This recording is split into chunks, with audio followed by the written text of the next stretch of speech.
Moving through life has its ups and downs. As our souls strive to embrace an enthusiastic life, the reality is that there are loads of times when we aren't feeling very enthusiastic. It is during those challenges that offer us the greatest opportunities to step into deeper healing and shifting ourselves to embrace what my guest today calls the gift of shift. Her name is Ann Papayoti, and she has endured some of life's most brutal blows. Her college best friend deliberately stealing her high school boyfriend, the loss of an infant child just shortly after he was thought to be out of danger, a belligerent and abusive husband, a child born with epilepsy and other neurological disorders, a family suicide, being bitten by a poisonous snake that resulted in months of chronic illness before being diagnosed, relinquishing a cherished foster teen whose actions threatened Ann's family, and much more. And despite them all, Ann found the gift hidden within each of these experiences, the gift of choice in how to respond to the challenge. Ann is an international life leadership and relationship coach. She is an International Coach Federation accredited professional certified coach and a member of the Association of Integrative Psychology. Dedicated to waking people up to living their best life by helping them untangle from their past, Ann further helps them align with their values and connect to their higher purpose.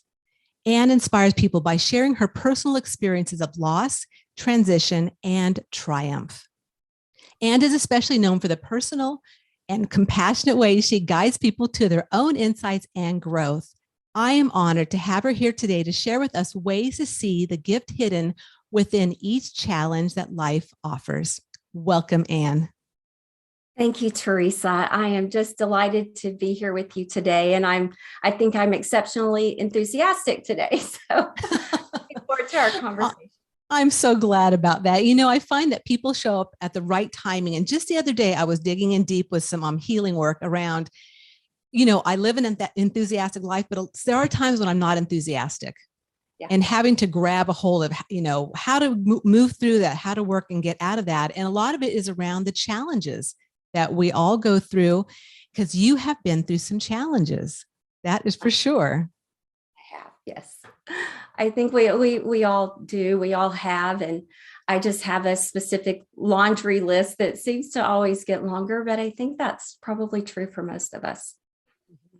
Yeah, I do agree. And it's really finding the inspiration. And I feel like, walking through our talk, like you have to kind of go through things to then be able to support and to be able to work with people on a whole different level because you've been through a lot of things. So I'd love to talk about your book, The Gift of Shift, Discover the Key Within to Unlock Your Best Life, which was written by fellow life coach, Tracy McDonald. So you did it as a team, is that correct? It is. We did. We met at a coach training event, actually, and just gravitated to one another and became steadfast friends and recognized we shared some of the same passions and just were engrossed in this whole power of perspective. And we started collaborating on content for workshops, actually, originally, and we had created one by the title, The Gift of Shift. And I eventually was just pushing Tracy to write a book. Let's write a book. But that was my dream and not hers. But a few years into it, she finally said yes to me. She literally felt like she received that message while she was meditating. And the timing was amazing. We started in January of 2020, pre-pandemic, and we're still writing as the pandemic began. And one of my chapters, was my most difficult chapter because of that. However, we got the book done. And I think, as you say, timing, divine timing, and the way we meet people and make connections and being willing to be open to opportunities is why we have this book. Beautiful. And I love the beginning of the book where you have the visual of opening the beautifully wrapped box, and inside lies a golden key of choice, and that the greatest gift of being a human being is we all have a choice. And I think that's really an area I want to really talk about, because a lot of people don't feel they have a choice, and they don't understand how we do have that freedom to, go left, go right, go straight. And so can you share your definition of having choices as a soul and what that means to you? Oh, absolutely. Thank you for asking that question.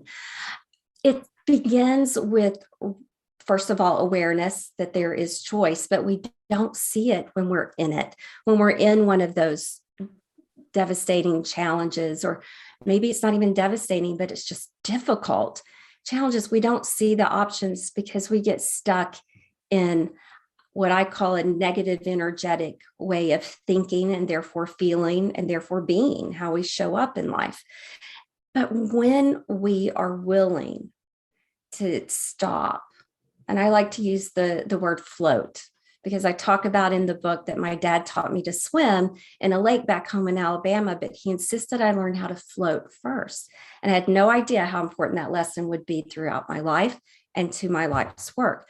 But when we stop and we revisit and we reflect and we reconnect to who we are, and that starts to me with breath. Teresa, it starts with the breath to connect back to our soul's purpose and our soul's true nature.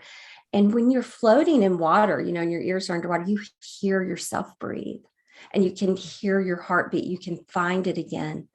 And then you see the whole sky above you. So your perspective is really, bright and wide.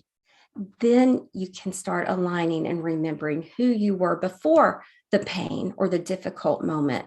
What is true for you? And to recognize that your soul is on a journey and this is just part of it. But to then recover, reconnect, and say, where do I want to go now? I have options. Like you said, left, right, center. Which way do I want to start swimming? Because I find so many people do what I did, which was find themselves sort of thrashing in the water, so to speak, and maybe even juggling while treading water, but then just keep swimming until they're worn out and they start sinking into some darkness, and then you can't find up, down, which way to go. Then when you come back up, as I did, I surfaced, but I just started swimming again. I didn't take the time to reflect and understand how I got to where I was. What is the pain and emotion? Honor and validate it so that I could release it. And I think the lesson's always in letting go, so that I could then choose a path forward. I just swam to the first boat, felt like a rescue. And that set me up for a series of more difficult and devastating times, until I really got to that point where I said, I've lost myself. I've lost my soul in this journey. Let me revive it. Let me recover it. In fact, I call it soul CPR. Oh, I love that. Soul CPR. Yeah. That's what I learned I had to do for myself. And it's all about connecting the dots, understanding how you got to where you're going. The P is pinpointing that pain so you can release it. Honor it. You may have to grieve it. There may still be some time involved in this part. And then recover your truth and your true nature so you can show up next in life with that new perspective. And when Tracy and I speak about the gift of shift, the shift is that perspective change, finding that option, a different way to think about it. So you come out of that powerless place and into a powerful place, a way of thinking and feeling and therefore being. And it sometimes doesn't have to be a big shift. You don't have to suddenly be forgiving people or excusing circumstances or denying that they ever happened. It's really about honoring it and then taking that responsibility to find that new perspective. But you have to be able to look up from the darkness to see the light and then follow it. I think it's important part about, honoring where you've been and what you've been through. And I know that for myself, like you mentioned, the puzzle pieces, I've often looked, it wasn't until I was going through an event and I look back and go, wow, there were signs, or the intuition was there. And I really was able to put more together, but honoring that, the journey, and also where as a soul we've been, because I noticed, for myself as well as other people, we're so hard on ourselves. It's like, sometimes it's that love and that, compassion for ourselves and the things we've been through, because even reading, through your bio and the beginning, some of the things you've been through, those are some big components of life challenges. There's no question. Yes, absolutely. And when we talk about looking back and to honor it and to understand it, I talk about it's like connecting the dots on a child's menu in a restaurant, to get the little picture, it's often not what you expected. And I think sometimes we get caught in that life's not unfolding as I expected it. But when we kind of release, experience and release and embrace and look for that meaning and purpose, we'll be connected to our soul. And that intuition that you're mentioning, I was so out of touch with that for so long. I didn't trust myself. Why? Because like you said, I devalued myself. So why would I trust myself? Even when that instinct and that intuition and that gut was telling me this is the wrong relationship. It's time to get out now. It's all these things. I said, oh, but why trust me? I'm the one who said yes to this. And so that's that devaluing and that self-deprecating. And ultimately for me, I began truly what I call self-betrayal. I really betrayed myself. But part of it, Teresa, I think it's like I grew up in Alabama in the Bible Belt, and religion was a big part of my upbringing. My mom was the church pianist and organist. I was there turning the pages, and we were there most every Sunday, especially when she was in that role. But I started hiding from God, and I used the religion context that I grew up with, the fundamental interpretation I had of it, to keep me down because I felt ashamed. Therefore, I judged myself unworthy. And the more that I hid from that, the less I could connect to my true nature, to my higher consciousness, to my intuition, and trust anything. I just hid. Kind of like, Eve behind a fig leaf for a while, but, hiding in plain sight. And I kept going forward. I kept living my life, but I had these self-betraying habits I had developed. And they were, overeating, over drinking, underachieving, underperforming. And that was not who I was. But it took me reconnecting and doing that soul CPR work that I mentioned to really come out from hiding and to reconnect with the true nature that I believe God has, as well as my true nature, so that I could align that, connect to the higher power, higher consciousness and guidance, and start making clear decisions. Once you do this, it's amazing being open, what you'll receive, and the discernment and the guidance that will come streaming in for you like a Netflix series, if you allow it. And then you can look back and you understand, okay, this is why that I went through that. It got me to here, and this is where I'm at now. And this is what I'm going to do with it to turn some kind of meaning and purpose into it that is aligned with my true nature.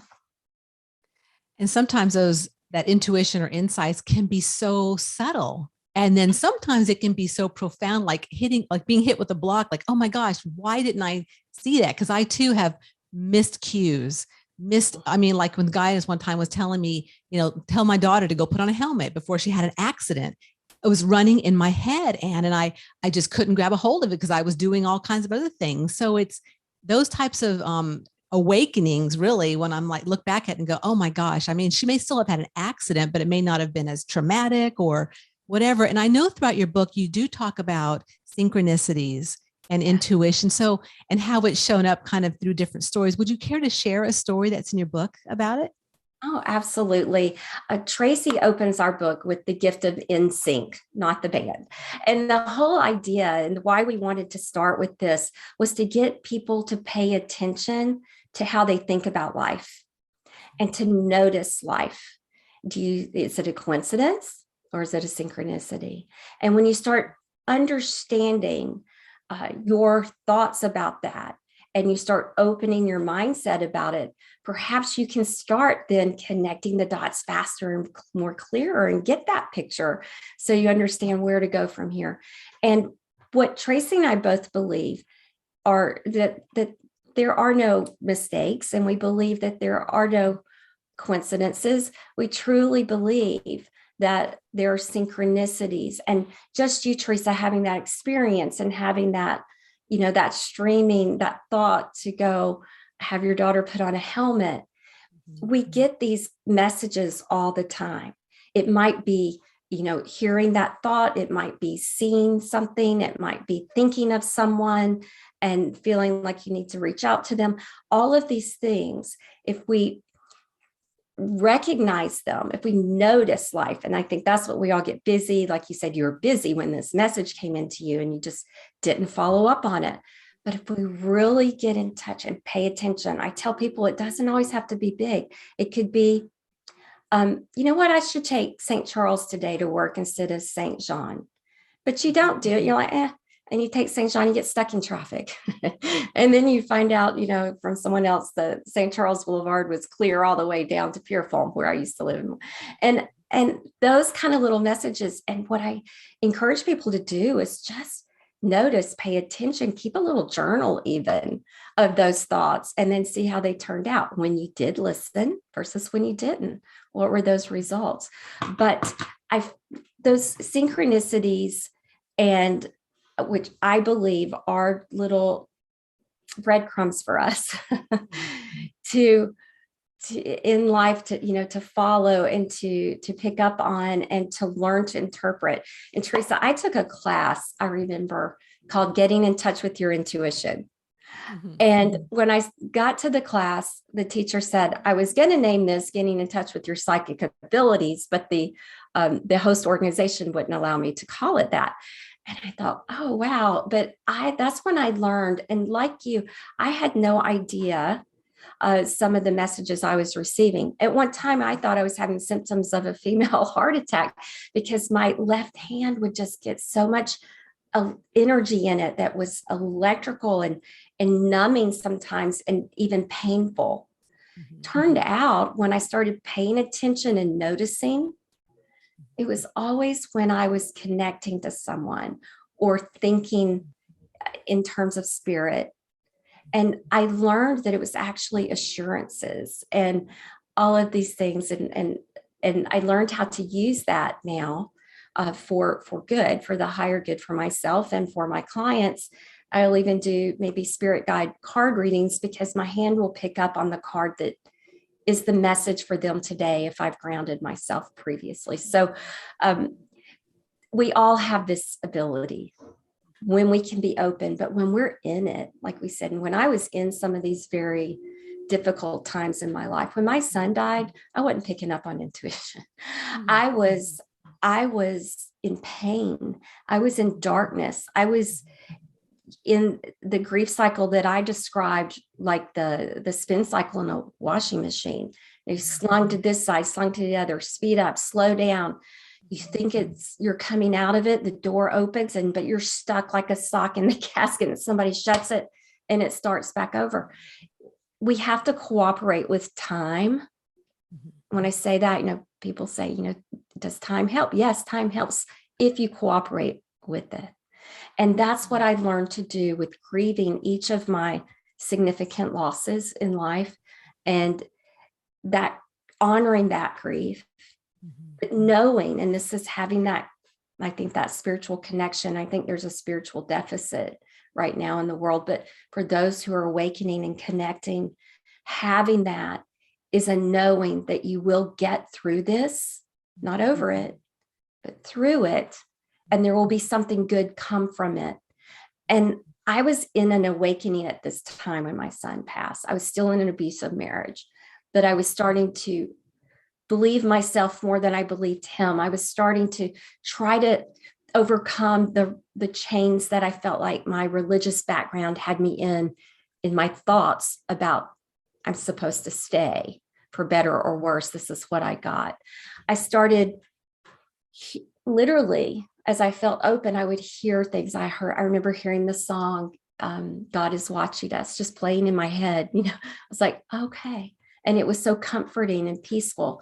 And it was while I was observing another couple, and the gentleman, I won't call him a gentleman, the man treating the woman in the way that I knew I was treated. but seeing it for someone else evoked that compassion that you mentioned is so difficult to extend to ourselves sometimes.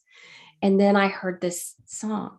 That's synchronicity, coincidence, maybe, depending on your belief system. For me, synchronicity to say, yes, Ann, you just deemed that wrong. It's wrong for you too. And I'm with you. And that's how I felt Spirit was supporting me as I started moving forward and out of the marriage after the death of my son, finding meaning and purpose and moving on into unlocking my life to live fully. So was there a specific event or a time frame that when you really got what your intuition was trying to convey to you through whatever it means, clairaudient, clairsentient, however it came through to you? Yeah, it's been both clairaudient and clairsentient. It was, this awakening started in my 30s, but it wasn't until my early 40s that I truly started understanding it. And Teresa, like you, I know that you, in the work you did, you were picking up on energies and, it affected you. I started realizing that was happening to me because I'd led support groups for decades for separation and divorce. I had people coming to me. I wasn't an official coach yet, but people always wanted one-on-one time and more guidance. And I did not know what to do with that energy. And I had to learn that for myself. And as I got more in tune with my intuition and more clear and more open to messaging, the more I understood energy. And that's what I love about the way I coach now and some of the tools I use. It's about leading your life with your energy rather than being led through your life by your energy. And I think once we can understand and connect with our energy, we can recognize that our thoughts are so powerful. Our thoughts are so powerful and they're energetic. But like all energy, they can be changed. They can't be destroyed, as we learned from Einstein, but they can be changed. So knowing that and recognizing that and saying, okay, what am I thinking that's creating this pain for me emotionally that's now manifesting in my body and showing up in these other ways, and then affecting how I literally show up in life for myself and to others. Let me go back and shift this energy. What do I need to do with this thought? And sometimes it's harder to intercept the thought than it is to recognize the pain, but wherever we notice it, start there, work backwards, whatever we need to do. And that's why some people start with their behaviors or their habits. They'll try to start changing that, what they actually do, like, make the bed to make yourself feel like you've achieved something, then go back and tell yourself. So go backwards to that thought, do the thing to create the feeling to change the thought. So whatever way works for someone based on what they're going through, it's so powerful and it's your energy. So it's in us, but then it's also up to us. And I think it's all about taking responsibility and saying, I will no longer be victimized by this or in conflict with it. I will create meaning and purpose from it. I will find love instead of fear about this situation, whatever it is. Oh, like I'm filled with chills. You said all that. I'm down with that, Ann. I'm down with that. I know you are. Oh my goodness. And things that were coming in my mind when you were talking is that I believe that's why we're going through all these things that we're going through currently, is for people to really wake up in whatever realm that is for each person, because I do believe that there's different levels of consciousness here. And what one person's going through, another person's not. And it's okay. We're all going to, no one's in really danger. We're all souls. We're all here just to explore and to move through this planet Earth and this dimension, but it's figuring out how to do it for what you need. So I guess what I want to say is about the part that each person, like you mentioned, how someone might come at things different ways. And I think it's okay. Like any way, I'm talking to the listeners, of course, any way they want to come at anything, it's okay. It's just taking that first step. Yes. Or finding beautiful support like your beautiful book and how it has, I love the way it has all the gifts, how each chapter is a gift, the gift of Band-Aid, the gift of Charlie Brown, the gift of grits, which I was in Tallahassee, Florida for almost 25 years. So I know about grits and I know about the South because that's basically like Southern Georgia. So you hear my accent come in a little bit when I said that. Yes, it did. I was there a long time, and that's such a beautiful thing about having you on today and sharing your beautiful book with everyone, Ann, is because this is another avenue, another way that people can access understanding about your intuition, understanding how to move through these challenges, whatever it looks like for each person. And so I also want to talk about your coaching. I love what's called Skyview Coaching. And so tell me a little bit about how you got that name. I could imagine you were floating and you saw the sky view. That's the first thing that popped into my mind. That's exactly it. And, oh my goodness, that's my intuition was on. Your intuition was spot on. That's exactly right. And years previously, prior to my starting the coaching business, my husband and I started Skyview Consulting. And again, so I said, it's still my thing. It's sky view. It's looking up. It's having perspective. And it's what I learned from learning how to float before I learned how to swim and wear myself out and swim without purpose. When you're swimming, you're just in what's right in front of you, right? But when you're floating, you get this vast expansion. So it is meaningful for the name based on your intuition. I love that. I love when things come together like that, because that's the first thing I thought about when you're mentioning floating. I'm like, I bet that's where her coaching came from. That's it. That is awesome. So I'd like you to talk a little bit about the book and about how each chapter, because I know you've got some different things in the chapters that people can help work with for where they're at. Wonderful. The book is written in a way that it's short, personal, sometimes intimate stories. So, if you've had to start, do read the introduction first, because if you've experienced a certain trauma, I want you to be prepared to hear a story related to that. But they're not all about trauma by any means. Tracy and I take you through a journey, alternating, sharing these personal stories, short stories.